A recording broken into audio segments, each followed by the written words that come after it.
আলাইকুম রহমতুল্লাহি ওয়া বারাকাতুহু। হাজারো ক্রিকেট প্রেমিকদের আইকন, যে কিনা একসময় ক্রিকেট ম্যাচের কোনো ম্যাচে যদি না খেলে তাহলে ওই ম্যাচটাও পূর্ণ থেকে যেত, এমন একজন জনপ্রিয় খেলোয়াড় মাশরাফি বিন মুর্তজা। নির্বাচনের পূর্বেই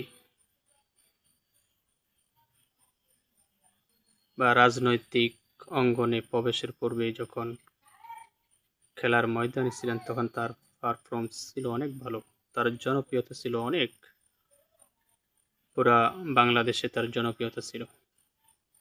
যেদিন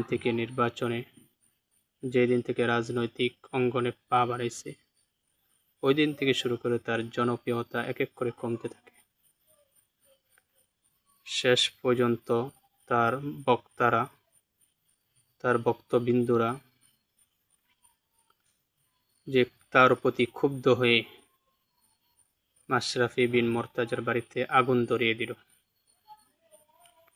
তার অপরাধ কি সে নিজেও জানে না।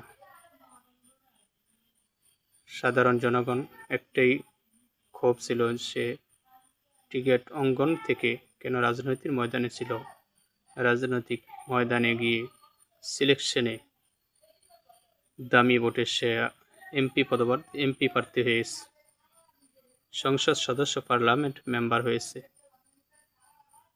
এটি তার অপরাধ ছিল। তার প্রতি ক্ষুব্ধ হয়ে নারায়ণবাসী তার বাড়িতে আগুন জ্বেলে পুড়িয়ে দিচ্ছে।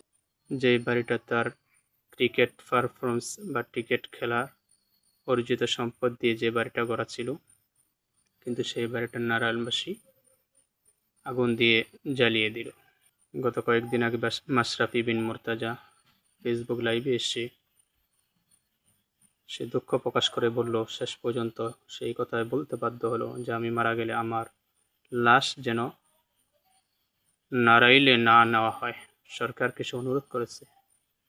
তাহলে নারায়ণবাসীর প্রতি সে কত ক্ষুব্ধ হয়েছে। এটা একমাত্র এই ক্ষুব্ধ হওয়ার কারণ হচ্ছে নোংরা রাজনীতিতে প্রবেশ করা। আমরা যে রাজনীতি বর্তমানে বাংলাদেশে করতেছে সেই রাজনীতি নোংরা রাজনীতি। সেই রাজনীতি থেকে বের হয়ে যতদিন পর্যন্ত আমরা ইসলামের পথে, দিন কায়েমের পথে আসতে না পারবো, ততদিন পর্যন্ত আমাদের মাঝে শান্তি বিরাজ করবে না, শান্তি